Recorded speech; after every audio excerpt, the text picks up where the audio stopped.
Olá, que alegria poder recebê-lo mais uma vez aqui conosco para mais um estudo da série A Mais Linda História de Amor. Deus sonhando, planejando salvar a minha e a sua família. Começa agora mais um tema de adoração em família.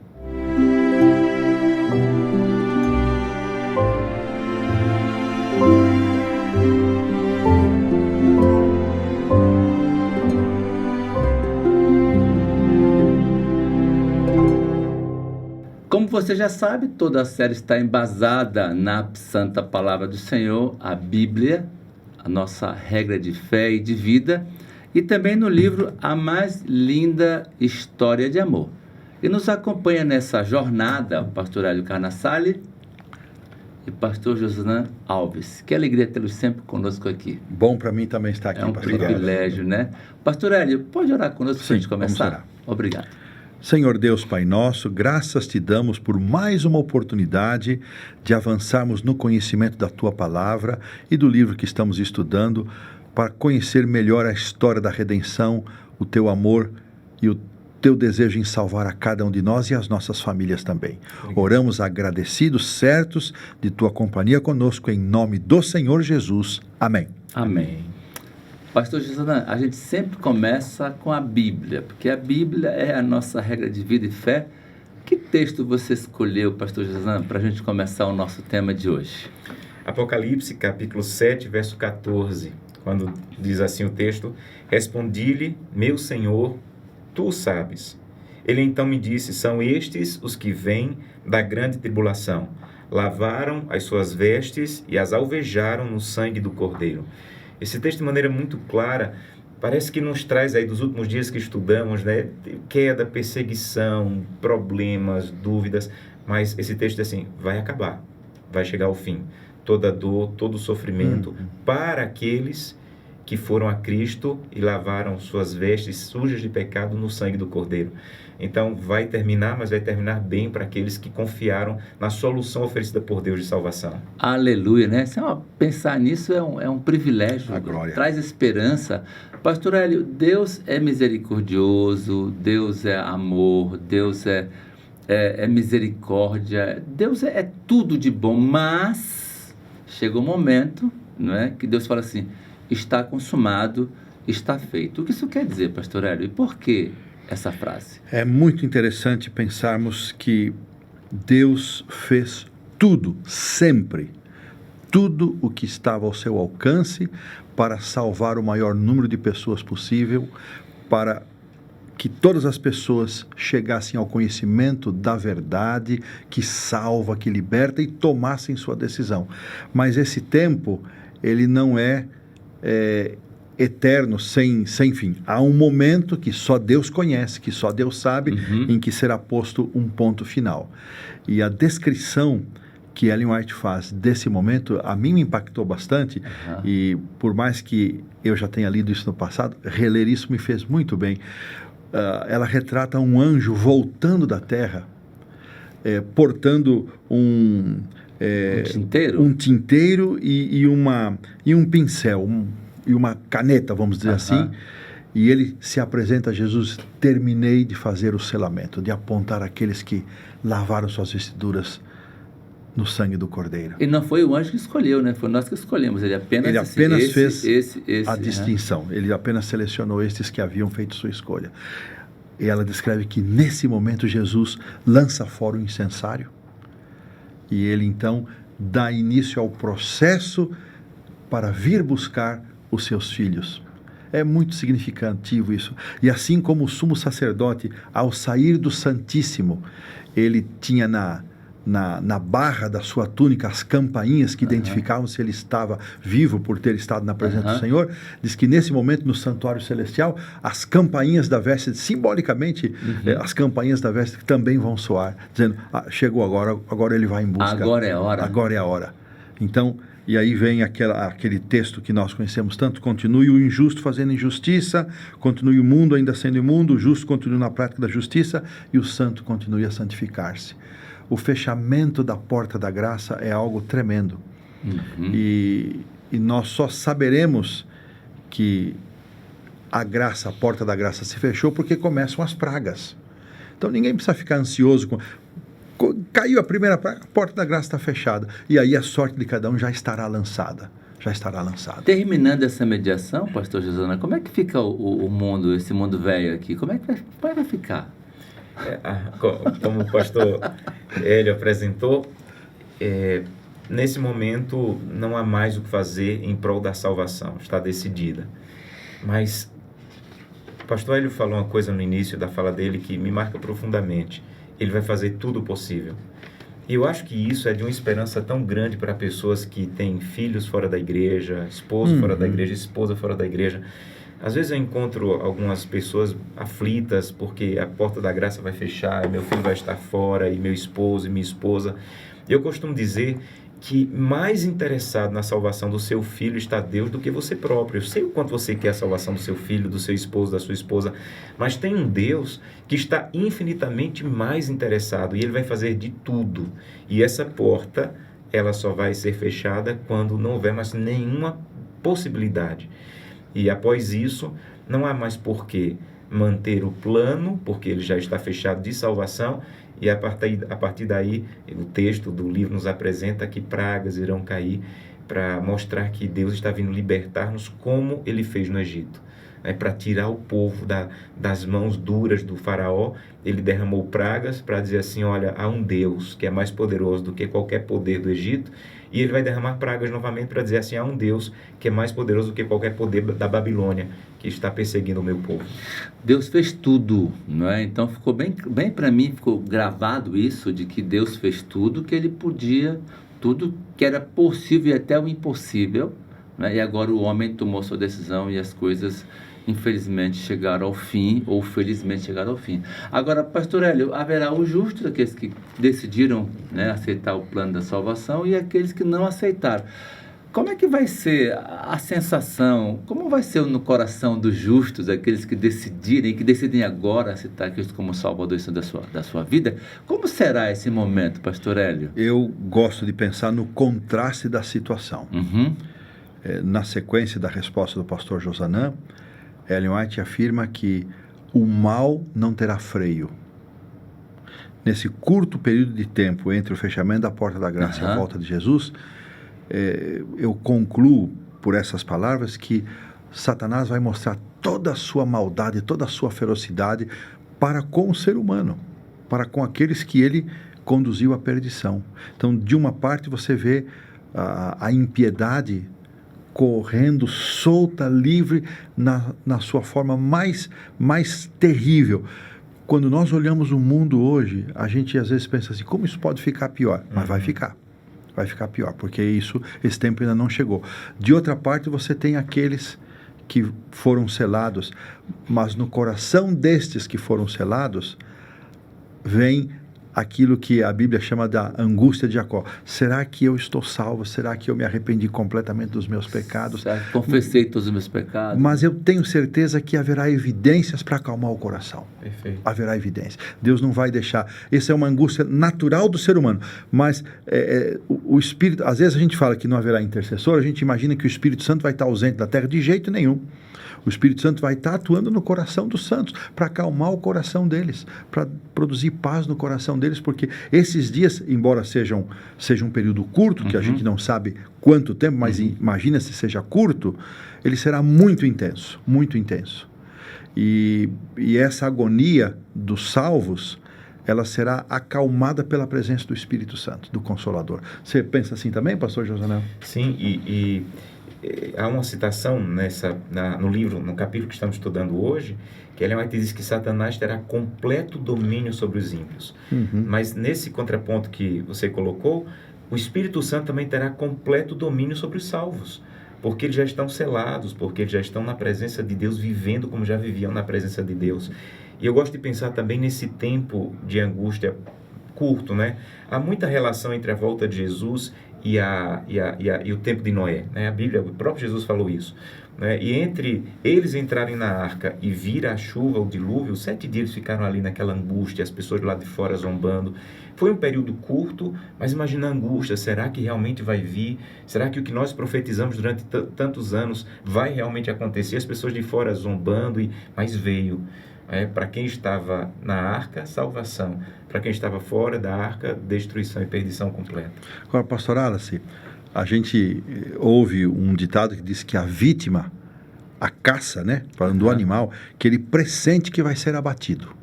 É um pressentimento da natureza. Os ímpios, nesse momento, pressentirão que é o fim. E Ellen White diz que o medo vai se apoderar deles. Mas é tarde demais. Já não há mais o que fazer. Já não há mais como aplicar a misericórdia. Mas eles vão pressentir que o fim está por chegar. Interessante isso. Que coisa fantástica, né? De repente, no meio dessa angústia toda, né? Desespero de uns e o outro, aquela ansiedade, será que, né? Eu fiz tudo, confessei tudo, né? E o Espírito Santo cuidando de cada um de nós. De repente, aparecerá algumas coisas, né? Especiais na própria natureza, na nossa perspectiva de olhar. Fala para mim o que vai acontecer, que vai trazer um alento, um alívio fantástico para o nosso coração. Então, aí vem aquela frase tão conhecida de Ellen White, a pequena nuvem branca, né? Lá distante no horizonte, à medida com que ela vai se aproximando, né? E eu fico pensando, tem gente que quer saber por onde vai vir a nuvem, mas quem quer saber por onde vem essa... Eu quero ver essa nuvem, que venha de onde vier, né? Claro, vem do céu, e essa nuvem vai se aproximando e ela vai enchendo-se de glória, porque ali está Cristo Jesus, não mais o humilde nazareno andando nas estradas empoeiradas da Galileia, da Judeia, mas agora o Rei dos Reis, Senhor dos Senhores, rodeado de anjos gloriosos com sua luz, com sua música. Então, esse é o momento, é o ápice, é o momento mais glorioso, mais desejado, mais esperado da raça humana, e creio que pelo céu também. A primeira vez que eu vi um sermão falando sobre a volta de Jesus, que eu lembro, né, que eu tenho a lembrança, era pequeno, a criança, mas foi sobre esse texto aí, dessa citação, de que virá numa pequena nuvem, tamanho da mão de um homem inicialmente. E eu lembro que eu era criança e por algumas semanas eu andava assim procurando uma nuvem, botando a mãozinha. Que legal. E colocava vezes, a mão assim, colocava procurando alguma nuvem do tamanho daquela mão ali. E eu às vezes penso nisso. Quando é que eu cresci, comecei a estudar teologia, fazer mestrado, conhecer da Bíblia e parei de sentir aquele desejo pela volta de Cristo que eu sentia quando criança? Um dos textos mais citados por Ellen White nesse capítulo sobre a volta de Cristo, a reação dos santos nesse momento, é Isaías capítulo 25, verso 9, quando diz: naquele dia se dirá, eis que este é o nosso Deus em quem esperávamos, ele nos salvará, este é o Senhor a quem aguardávamos, na sua salvação exultaremos e nos alegraremos.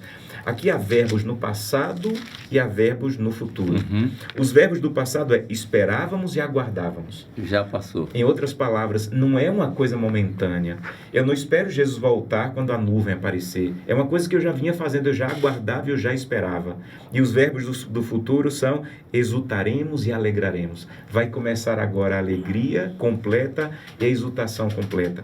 Mas se eu não tiver esses verbos do passado, de aguardar e esperar, eu não vou desfrutar dos verbos do futuro, da expectativa, de alegria. Que interessante. Então, essa é a grande questão. Hoje estamos no tempo de colocar em ordem esse tempo, aguardar e esperar a volta de Jesus, para que um dia possamos alegrar e exultar. Nossa, dá para ficar aqui o dia inteiro só nesse tema, né? De repente você olha, conforme o pastor Ali disse, a nuvem se aproxima, na sua cabeça tem uma diadema. Diadema são várias coroas para mostrar todo o poder. E escrito Rei dos Reis e Senhor dos Senhores. Né? Agora não é mais uma coroa de espinhos que está na cabeça, não é mais aquele rosto do servo sofredor, mas de um rei de justiça, de glória, de vitória. Pastor Alice. Fala, pastor Ali. Eu gosto de ver os contrastes, né? Se naquele período, desde o fechamento da porta da graça até a volta de Cristo, o mal está destruindo tudo, e inclusive as pessoas, os ímpios se voltam contra os justos, mas não vai morrer nenhum justo desde o fechamento da porta da graça. Os ímpios se voltam contra os seus líderes que os enganaram. Então essa confusão toda, mas quando Cristo volta, os ímpios se aniquilam, se calam e serão aniquilados. Ao passo que ocorre a aniquilação dos ímpios, então os justos mortos vão ressuscitar. E os justos vivos serão transformados. E aqui vem uma coisa, e juntos, de acordo com a descrição de Paulo na primeira carta aos Tessalonicenses, juntos eles sobem para encontrar o Senhor nos ares.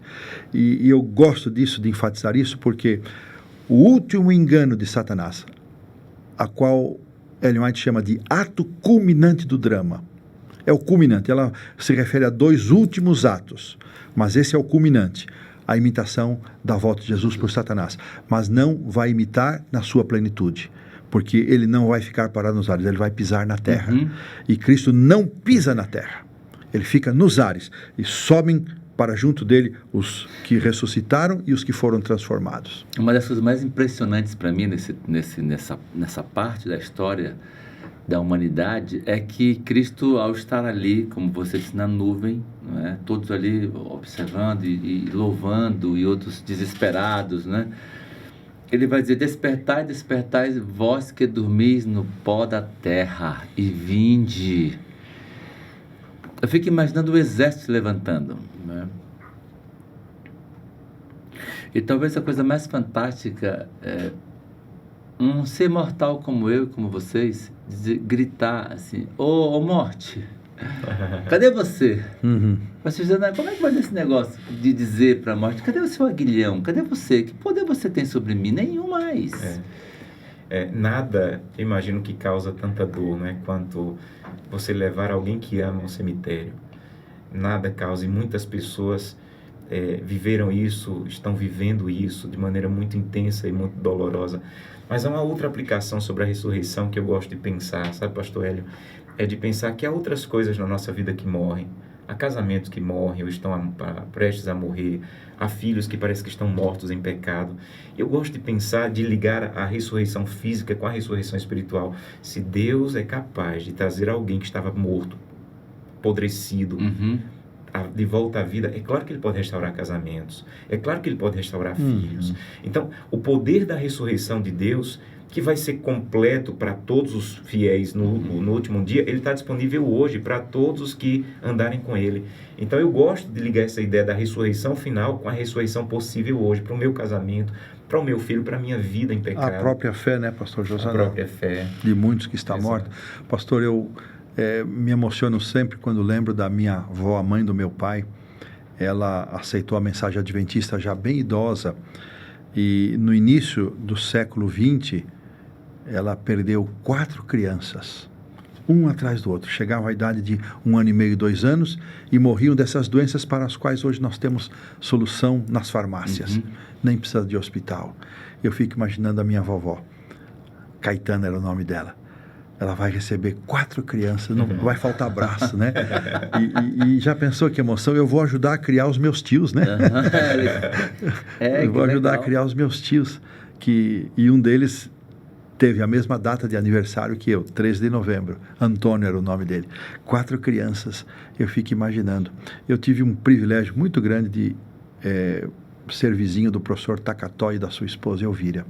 Quando a dona Elvira, lá em Tatuí, na primeira vez que eu morei lá, quando a dona Elvira adoeceu, eu e Vânia, minha esposa, nós fomos fazer uma visita à dona Elvira e o pastor Tacatói. E ela estava acamada e ela só tinha uma pergunta: pastor, será que eu vou ver minha filhinha de novo?